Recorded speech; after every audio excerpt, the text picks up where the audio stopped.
தமிழக அரசியலில் புதிய திருப்பமாக தேமுதிக மற்றும் மக்கள் நல கூட்டணி கட்சிகள் இணைந்து போட்டியிடுவதாக அறிவித்துள்ளன. இது தொடர்பான தொகுதி உடன்பாடும் கையெழுத்தான நிலையில்தான் முதலமைச்சரானால் கூட்டணி ஆட்சிக்கு தயார் என கூறியுள்ளார் தேமுதிக தலைவர் விஜயகாந்த். இது குறித்த செய்தியினை சற்று விரிவாக பார்க்கலாம். மக்கள் நல கூட்டணியின் ஒருங்கிணைப்பாளருமான வைகோவின் அண்ணா நகர் இல்லத்தில் மக்கள் நல கூட்டணி தலைவர்கள் ஆலோசனை நடத்தினர். இதனைத் தொடர்ந்து கோயம்பேடில் உள்ள தேமுதிக அலுவலகத்திற்கு வந்த வைகோ, முத்தரசன், ஜி ராமகிருஷ்ணன், தொல் திருமாவளவன் ஆகிய தலைவர்கள் அங்கு தேமுதிக தலைவர் விஜயகாந்துடன் பேச்சுவார்த்தை நடத்தினர். 2 மணி நேரம் நடந்த பேச்சுவார்த்தையில் கூட்டணி உடன்பாடு எட்டப்பட்டது. வரும் சட்டப்பேரவை தேர்தலில் தேமுதிக மக்கள் நல கூட்டணியின் முதலமைச்சர் வேட்பாளராக விஜயகாந்த் முன்னிறுத்தப்படுவார் என அந்த உடன்பாட்டில் கூறப்பட்டுள்ளது. தேர்தலில் தேமுதிக 124 தொகுதிகளில் போட்டியிடுவது என்று உடன்பாட்டு ஒப்பந்தத்தில் கூறப்பட்டுள்ளது. மக்கள் நல கூட்டணியில் உள்ள 4 கட்சிகளும் 110 தொகுதிகளில் களமிறங்கும் என்றும் அந்த ஒப்பந்தத்தில் தெரிவிக்கப்பட்டுள்ளது. பழம் நழுவே பாலி விழும் என்று சொன்னார்கள் 8ஆம் தேதி. உடனே எங்களுடைய அர்ஜுனனுக்கு பொறுக்க முடியவில்லை. பழம் நழுவே விஷம் கலந்த பாலில் விழுந்து விடாது என்று சொன்னார். உடனே சொன்னார், அப்பே யோசிச்சுட்டு இருந்தேன், குருவை மிஞ்சிய சிஷ்யர் நம்மள்ட்ட இருக்கார், நம்ம சிஷ்யர் அவர் ஒன்றும் பண்ணிட முடியாதுன்னு.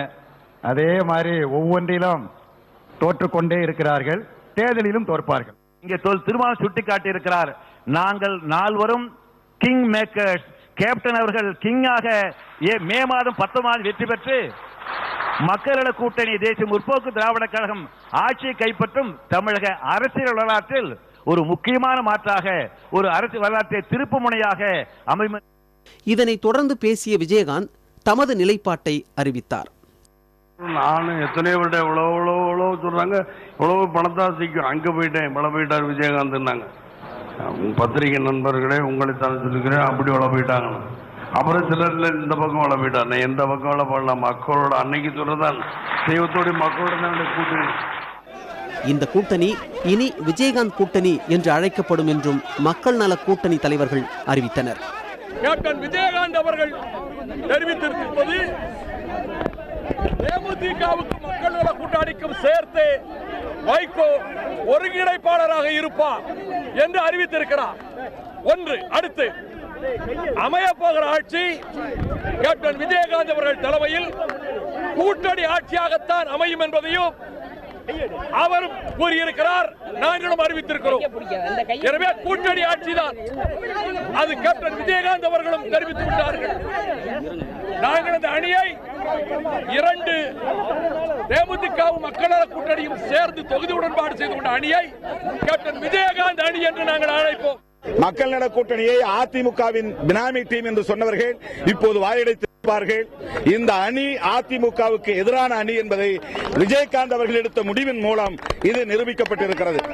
ஆகவே விஜயகாந்த் அவர்களையும் கண்டபடி விமர்சனம் செய்தவர்கள், மக்கள் நல கூட்டணியை அதற்கு எதிராக அவதூறு பரப்பியவர்கள் இப்போது வாயடைத்து போவார்கள். இனி விமர்சிக்க முடியாது. முதல்வர் வேட்பாளராக கேப்டன் விஜயகாந்த் அவர்களை நாங்கள் ஒருங்கிணைந்து முடிவு செய்திருக்கிறோம்.